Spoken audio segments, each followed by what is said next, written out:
Welcome to the March edition of Mortgage Matters, our monthly mortgage news update, presented by the Arrington Team. We're the Arrington Team. I'm Alexis Arrington, I'm a mortgage loan officer, and I'm Linnea Arrington, president and founder of San Diego Funding and Great Pacific Funding in Orange County.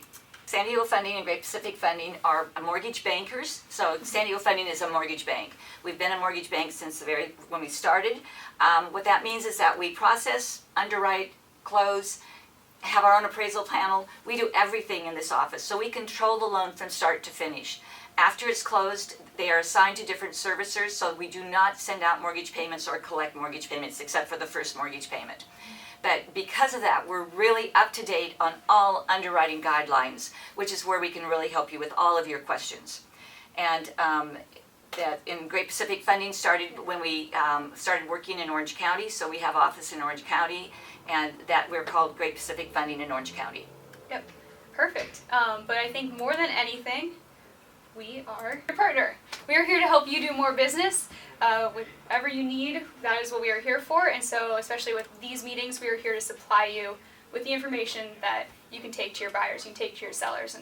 And what's important of what we bring to you today is just that you remember that there are changes, and so if you have questions on them, you know to call us and we can give you more details on it then. Exactly.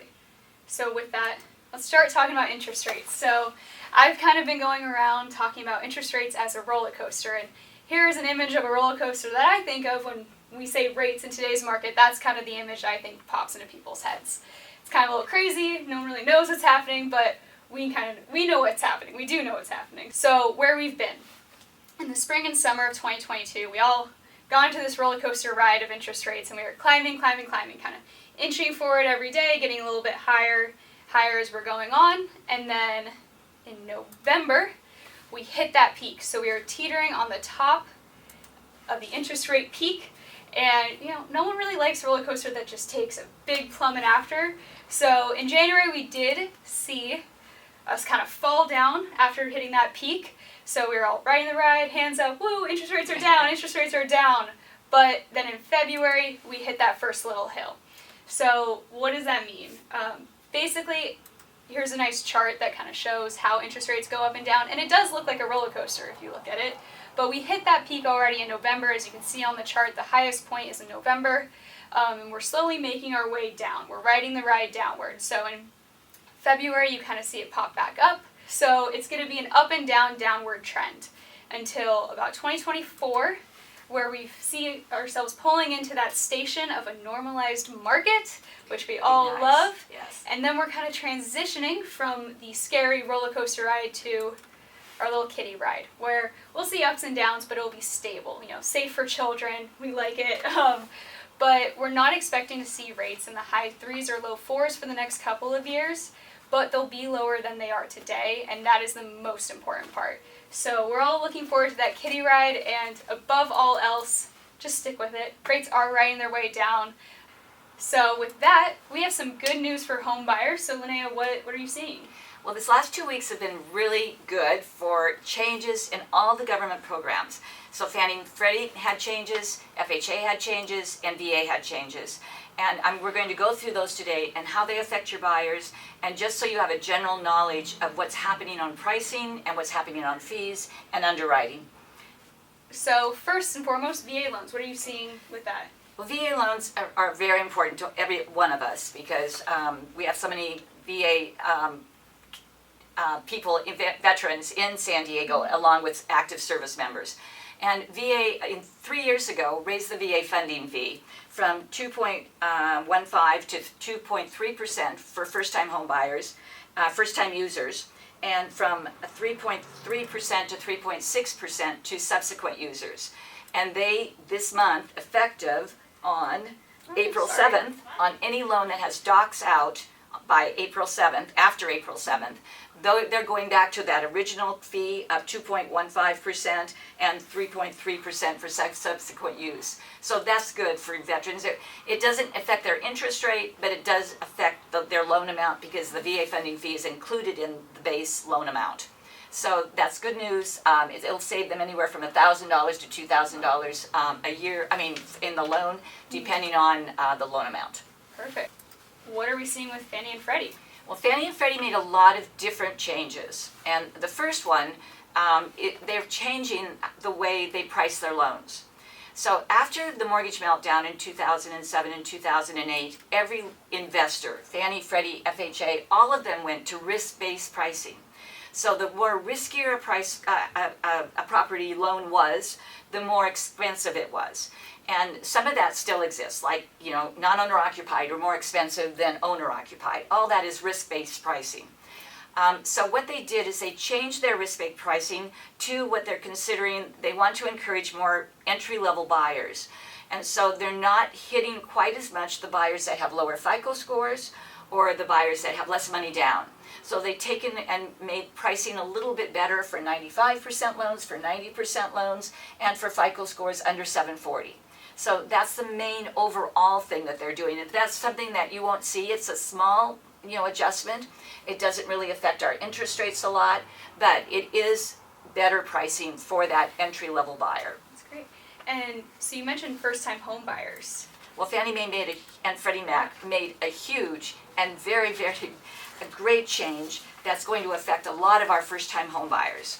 So they've got a whole new category, which is called moderate income buyers, and what they qualify for. They have to be first-time moderate income.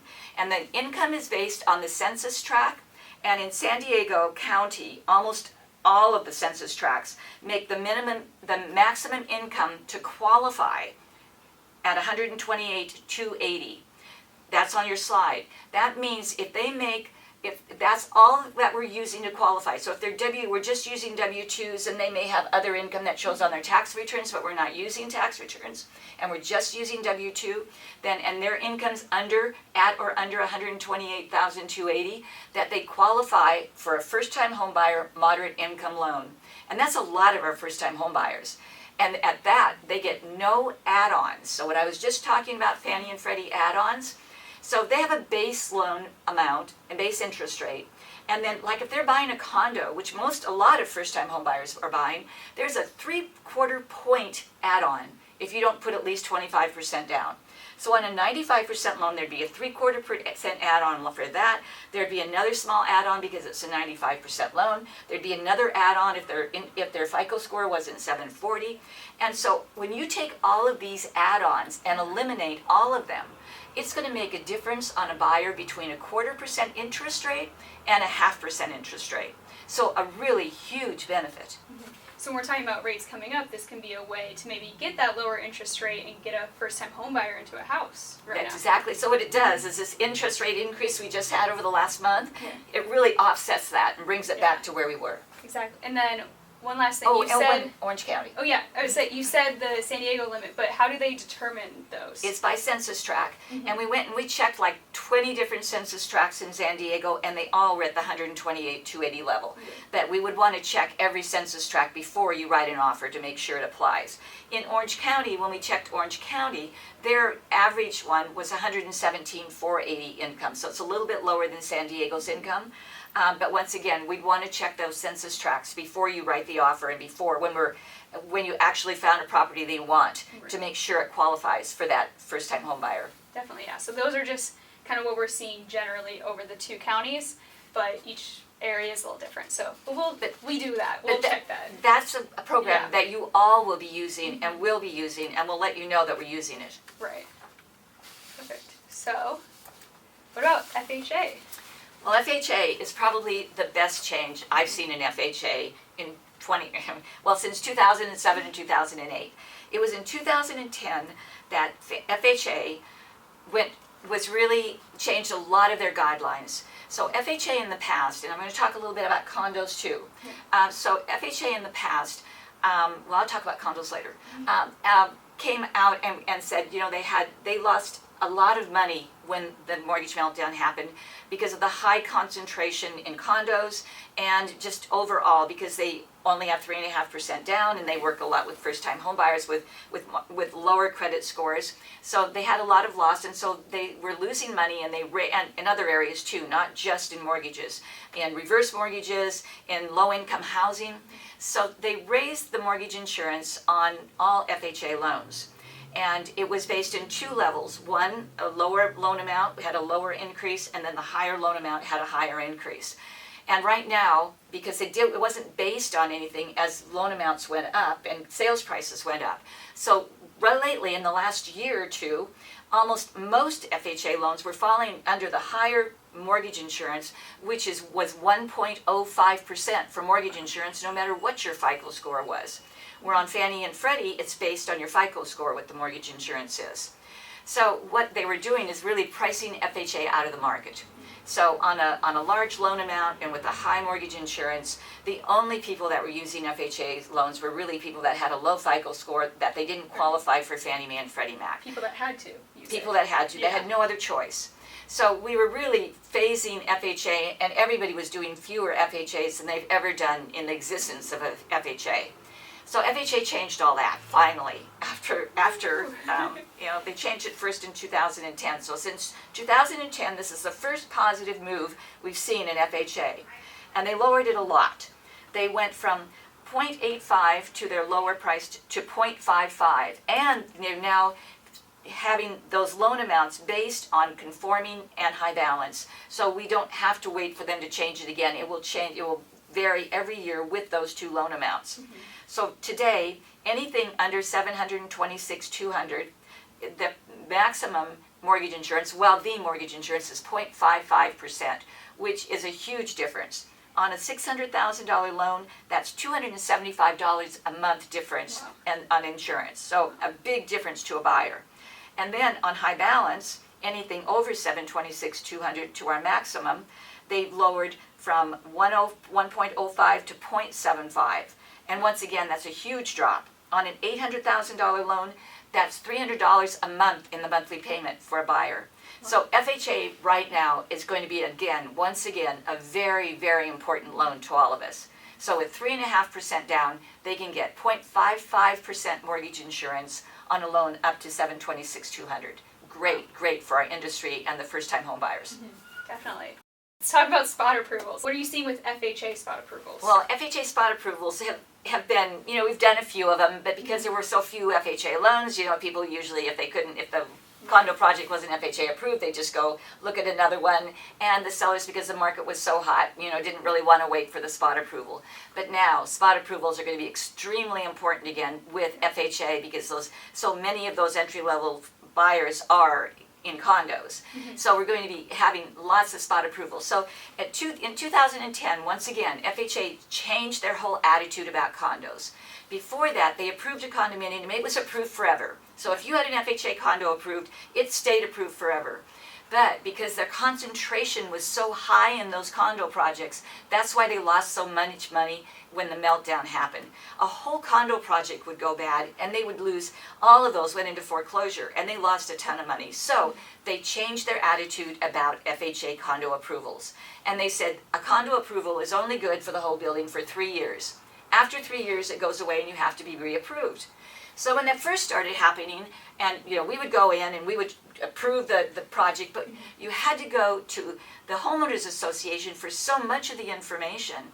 And the homeowners associations did not cooperate. They did first, I don't know why, but they did not want us going in and approving their projects. And they said it had to get, approval from the homeowners association. So they made it almost impossible to get the projects FHA approved. And even today, it's the homeowners associations that are getting them approved. Yeah. And very few of them, that's why there's so few approved. So FHA said, okay, well, you can do spot approvals. And a spot approval is for one condominium at a time, not the whole project, just one condominium.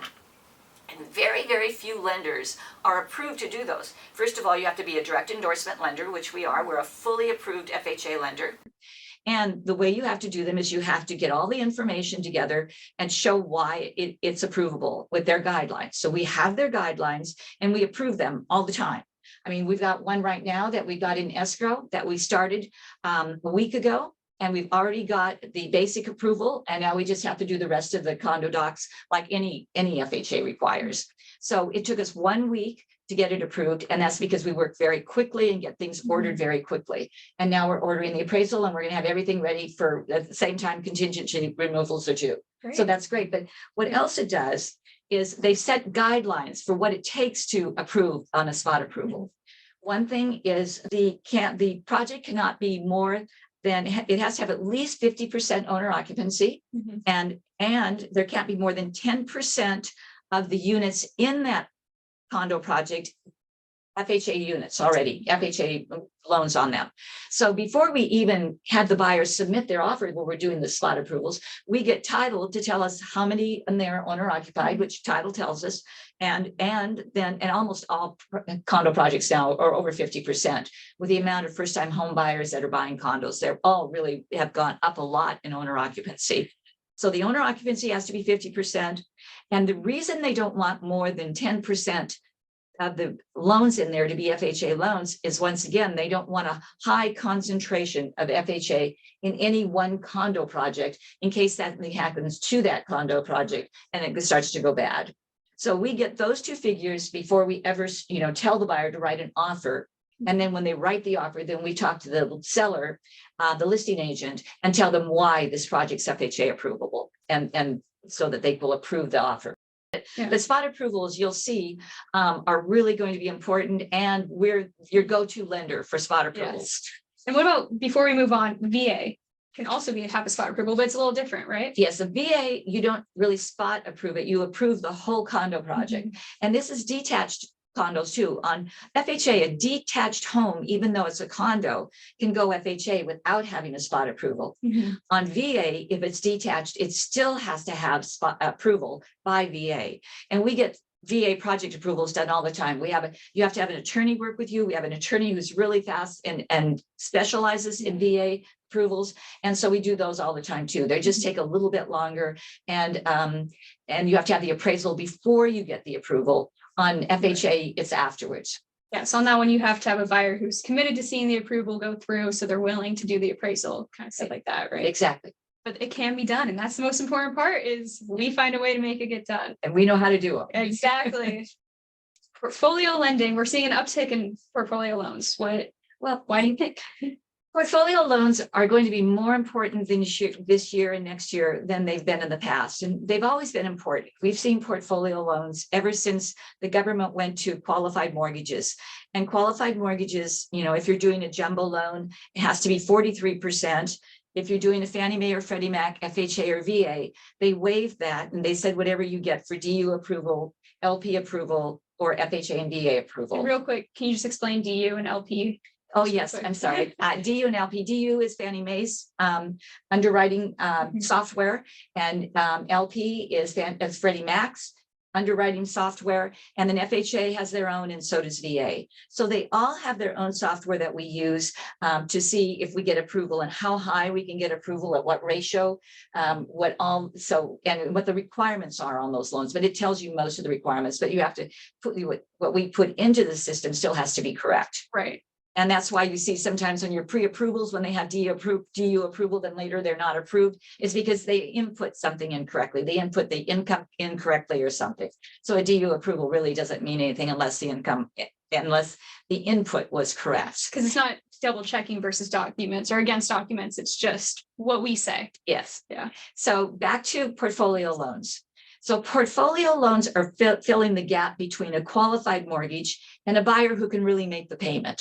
So they don't qualify for a government-backed qualified mortgage, but they've got the income and the wherewithal to make the payment. And most portfolio loans, for that reason, because it's a higher risk loan, want a little bit more money down. So they really want at least 20% down in most cases, and they're higher interest rate. So those are to offset the risk. But they do bank statement loans for self-employed borrowers. So if you have a self-employed borrower that's been self-employed for 2 years, and there's a 12-month bank statement loan and a 12-month and a 24-month. So the 24-month, because it's a little more safe and secure, the interest rates will just a tad bit lower. But there's different programs for every buyer. And what we do is when we're figuring the income on it, like on a self-employed person, we did a loan for somebody that owned a restaurant. So that the gross income was huge, even though the net income wasn't because of the expense of having a restaurant. But you get to use gross income, and it's 50% of the gross income. So someone whose gross income is a lot higher than their net income qualifies much, much easier on a bank statement loan. So those are very important loans. Yeah. Also, debt service loans on income property, very, very important loan. A lot of people that are doing a tax deferred exchange, maybe retired or have show no income at all. And this allows it because that loan is based on the income of the property. Right. And we do others. There's even no income qualifying loans with more money down. So there's loans for almost every buyer. Yeah. As you say it. Yeah. We like to say portfolio loans, it's out of the box. I have a picture on there. It's out of the box. One size does not fit all, but there's always a loan program that will fit your buyer. And the good thing about the portfolio loans, we work as a mortgage broker for portfolio loans. Mm-hmm. So the loans we bank, we do, we have fully approved to underwrite and close in our name are the government-backed loans, qualified mortgages, and then non-qualified mortgages are portfolio loans, and we broker those. But we have the best brokers working with that we get to work with because of the high net worth that we have to have for Fannie Mae and Freddie Mac, and our jumbo loans that we do that are qualified. And so it's really easy for us to get approval with the very best of the portfolio lenders. And all of my loans have been portfolio loans so far. So I can really speak to that. The partnerships we have, I mean, they are in there. They're trying to make it work just as hard as we are. So it's really great to have strong partners. But I want to tell you one thing you all need to be aware of on portfolio loans, whether we're doing it or somebody else is doing it, that you do, even though they tell you within 5 days you have loan approval, that's not a real loan approval, like on a Fannie, Freddie, FHA, or VA, or jumbo that's qualified. Loan approval only means they've reviewed it and everything looks good. And then they start giving you conditions. And every time you fill a condition, lots of times it triggers another condition.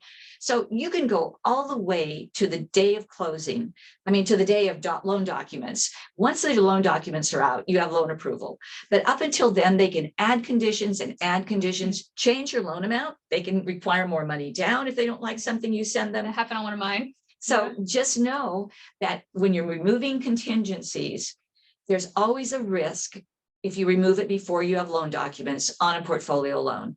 So make sure that you get involved and make sure your buyer is fully aware of what their risk is on removing contingencies. That's the most important thing you need to know on portfolio loans. Yeah, definitely. One more thing you have to know. Yeah. Is that every single portfolio lender is different.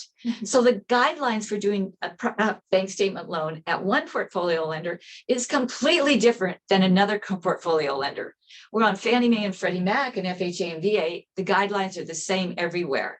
So if you have a loan with one lender and they reject it, one portfolio lender, you have to start the loan all over with another portfolio lender from day one, and their conditions will be different.